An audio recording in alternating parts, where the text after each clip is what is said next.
আসসালামু আলাইকুম প্রিয় ভাই ও বোনেরা, আপনারা সকলে কেমন আছেন? আশা করি ভালো আছেন। আমরা সকলেই ভালো আছি।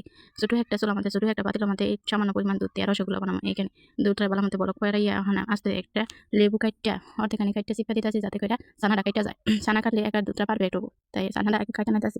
জীবনে আগে কখনো রসগোল্লা বানাই নাই। এইবার জীবনে রসগোল্লা বানাইতেছি। আর এটা আপনাদের নাকি শেয়ার করতেছি, তাও আবার ছোট একটা পাতিলে। আমার তো ছানা কাইটা গেছে। এখন পরিষ্কার একটা সুতি কাপড়ের মধ্যে এখন ছাকনাটা ঢাইকা নিতেছি। ডাইলা এখন এটা সাইকা বলার মধ্যে মুইথা নিমু। মুথার পরে এই রসগোল্লাগুনা বানাবো। আমার তো হাতে সময় নেই, তাই শুধু চিপা চিপা এই পানিগুলো ফালাই দিতেছি। আর এখানে রসগোল্লা ছানাটা রেডি হয়ে গেছে। অনেক রেডি হওয়া ছানাগুনা এখন চিপা চিপা ডুল্লা মুল্লা মনে করেন যে একেবারে মায়া মায়া যাতে হাতের মধ্যে না পড়ে এই অবস্থার মধ্যে নিতেছি। এই অবস্থার মধ্যে নিয়ে পরে গুলো গুলো করে রসগোল্লাগুনা বানাইলাম।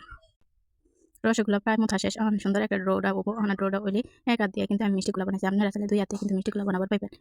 আমি এক হাতে বানাইছি, কারণ এক হাত দিয়ে আমি মোবাইল ধরছি, আর এক হাত দিয়ে মিষ্টিগুলো বানাইছি। ছোট ছোট করে মিষ্টিগুলো বানাইছি, এত বড় বড় মিষ্টি বানাই নাই, কারণ ছোট পাতিলের মধ্যে ছোট ছোট রসগোল্লা বলা দেখা যায়। তাই ছোট ছোট রসগোল্লা বানাইছি। আপনারা চাইলে কিন্তু বড় করে বানাবার পাবেন। আমি কিন্তু জীবনে বানাই নাই, এটা কিন্তু প্রথমবার। আপনারাও কিন্তু ট্রাই করে দেখবেন, আসলে ভালো মতো বানাবার পাবেন। কিন্তু আমি তো মনে করেন যে বেশি ভালো করে বানাই নাই, আর ক্লাসিক বানিয়ে বানাইছি। যেমন সেই রসগোল্লা কি সুন্দর করে বানায়, আমি বানাবার পারি না। এটা কি হয়? এখানে ছোট একটা পাতিলের মধ্যে করে চেষ্টা করে দেখলাম।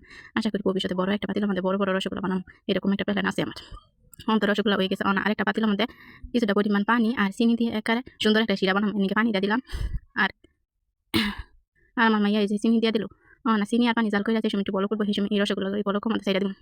সাইডা দিলে ছোটো ছোটো রসগোল্লা কিন্তু ফুললে এই বড় বড় হয়েছে। মোটামুটি পালাই এই বড় যাবো এরকম না, কারণ আমি রসগোল্লা বানাইছি ছোটো কইরা। কিন্তু রসগোল্লা যে সময় দিয়েছি সেই সময় মনে মনে ভাবছি, আল্লাহ জানে এই রসগোল্লা যদি ভাঙ্গে ভেঙে যায়, সারা বেড়া হয় তাহলে কিরকম হবো। ডরে ডরে কিন্তু কামটা করছি, কিন্তু আসলে রসগোল্লা কোনো ভাঙ্গে নাই, কি সুন্দর রসগোল্লা হয়েছে। আসলে আমি মনে একটু একটু ভালোই পারি। রসগোল্লাগুলো একার হইয়া গেছে এই সময় দেখুন কি শিরাগুনা একটু কমে গেছে। না, রসগোল্লা ফুললে একটা টই টুম্বুর হয়ে গেছে। ভালো বড় বড় রসগোল্লা হয়েছে। ছোটো ছোটো রসগোল্লা বানাইয়া আসলাম। নানি করে একটা ভাঙ্গে দেয়াম। রসগোল্লা কিন্তু দেখতে অনেক সুন্দর হয়েছে, একেবারে দোকানের মতো পারফেক্ট হয়েছে। কিন্তু এরকম পারফেক্ট হয় না, কারণ আমি পড়লে মনে করেন যে তত করে বানানি শিখছি। এই যে দেখেন কি সুন্দর রসগোল্লা।